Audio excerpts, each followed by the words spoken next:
Tapi sekarang kita mengakrabi PMM itu karena kita harus meningkatkan kinerja kita. Gitu. Tetapi Bapak Ibu perlu pertimbangan-pertimbangan ketika memilih. Karena apapun yang kita pilih, kita harus konsekuen, komit terhadap apa yang kita pilih. Ya. Saya saja komit ke Bapak Ibu bahwa saya sudah memilih Pak Wahyu sebagai suami saya. Jadi saya komit Bapak Ibu, konsekuen itu. Mbok ngorok ya tetap kuwi bojoku, gitu ya. Gitu Bapak Ibu. Mbok lendeleke anduk senengane gelisah, ya itu bojoku. Saya konsekuen Bapak Ibu. Nah itu pilihan Bapak Ibu. Ya, nek ibu-ibu tahu ini, bapak-bapak sih pura-pura nggak denger gitu ya. Kalau ibu-ibu mengalami seperti itu. Baik Bapak Ibu, sebagai guru apa? Merancang pembelajaran, melaksanakan pembelajaran, menilai ya, atau melaksanakan penilaian gitu ya. Jadi ini satu praktek kinerja, dua pengembangan kompetensi. Kompetensi sebagai apa? Ya sebagai guru gitu ya. Gitu. Yang ketiga adalah perilaku kerja, dan yang keempat adalah dokumen akuntabilitas. Empat ini pasti dan harus Bapak Ibu sediakan, harus dilakukan empat ini. Nah Bapak Ibu, praktek kinerja ini akan dinilai melalui form, namanya form A, form B, form C, form D. Itu yang punya form itu kepala sekolah ya. Di sana sudah ada ya. Jadi akan dinilai melalui formulir ini ya. Jadi misalnya ini Bapak Ibu kan berdasarkan rapor pendidikan, indikatornya D1 praktek pembelajaran ya. Karena ini kan tindak lanjut dari rapor pendidikan diturunkan menjadi RHK. Bapak Ibu mengambil RHK yang mana, itu yang nanti akan diobservasi gitu. Nah yang kedua adalah pengembangan kompetensi. Bukti dukungnya apa gitu ya. Bukti dukungnya apa? Nanti akan saya sampaikan pada sesi yang kedua. Ini bukti dukung untuk pengembangan kompetensi.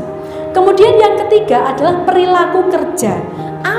Perilaku apa yang akan dinilai dari Bapak Ibu? Perilakunya ada 7, disingkat berakhlak ya.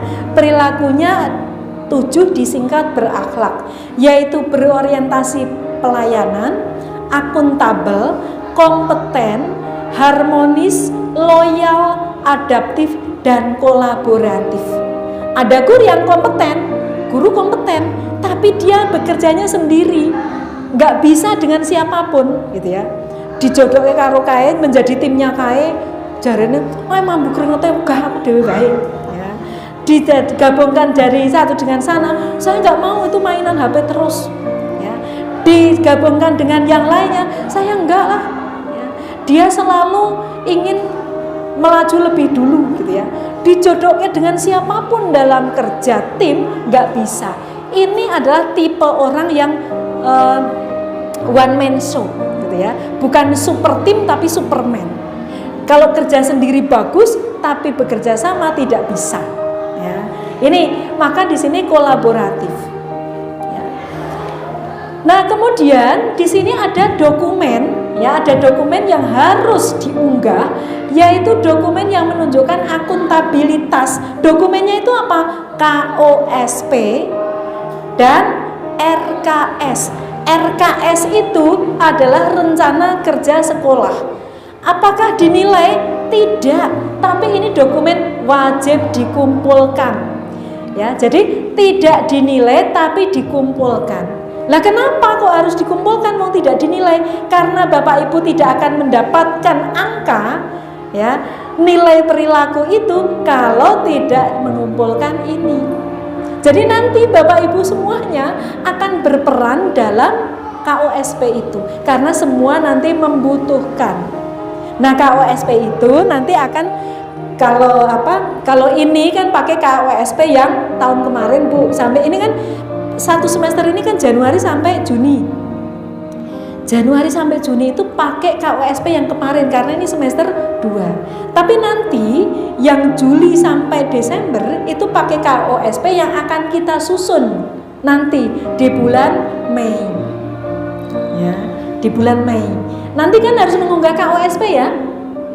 Ketika mau tahun ajaran baru, ya, ketika Bapak Ibu semuanya dikumpulkan untuk membuat modul ajar, ya, itu sebagai lampiran dalam KUSP. Nah, nanti Bapak Ibu KUSP itu harus lebih diberdayakan, lebih ditingkatkan kualitasnya, karena semua guru nanti harus mengunggah. Dan resikonya apa Bapak Ibu? Kalau sudah diunggah di PMM itu semuanya bisa membuka. Ya, kan akan malu kalau KUSP SMA 1 Temanggung tidak baik gitu ya. Padahal sok tak contoh itu. Ya. SMA 3 Magelang itu dulu sampai melihat seperti apa tuh Bu tak buka kayak SMA 1 Temanggung gitu ya. Kemarin ketika saya bertemu dengan sekolah swasta di Magelang juga saya katakan ya, tak buka ke sampul tok ya gitu ya. Tapi ada satu yang ngeyel, Bu saya minta satu saja. Ya. Terus saya ambilkan yang apa ya saat itu gitu. Tapi ojo dicontek ya. Gitu. Ya. Itu jadi saya pamerkan Bapak Ibu. Oke. Bapak Ibu 4 komponen ya yang harus Bapak Ibu sediakan. Ya, 4 komponen. Praktek kinerja dinilai, variabel yang dinilai. Di sini tertulis variabel penilaian. Kemudian pengembangan kompetensi ini tidak dinilai tapi dipertimbangkan. Ya, dipertimbangkan gitu ya. Pengembangan kompetensi itu bagaimana? Bapak Ibu bagaimana mengembangkan kompetensi Bapak Ibu melalui pendidikan, melalui diklat dan sebagainya ya. Di sini nih, pendidikan, pelatihan, non pelatihan. Pendidikan itu apa? Yang dimaksud apa di sini pendidikan? Pendidikan ini guru penggerak langsung untuk 128 ya, guru penggerak 128. Terus pelatihan itu adalah diklat yang di belakang sertifikat itu ada jumlah jamnya ya, ada jumlah jamnya, itu pelatihan. Kalau yang non pelatihan itu adalah webinar, seminar dan sebagainya. Mbak Vira nanti mendapatkan sertifikat, di belakangnya ada struktur jamnya atau tidak?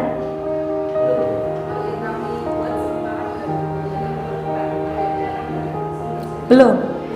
Nah nanti karena akan beda.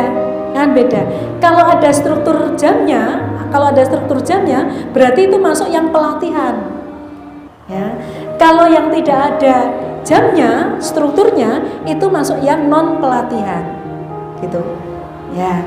Tapi kalau ini sekadar mau yang non pelatihan juga tidak apa-apa, latihan C.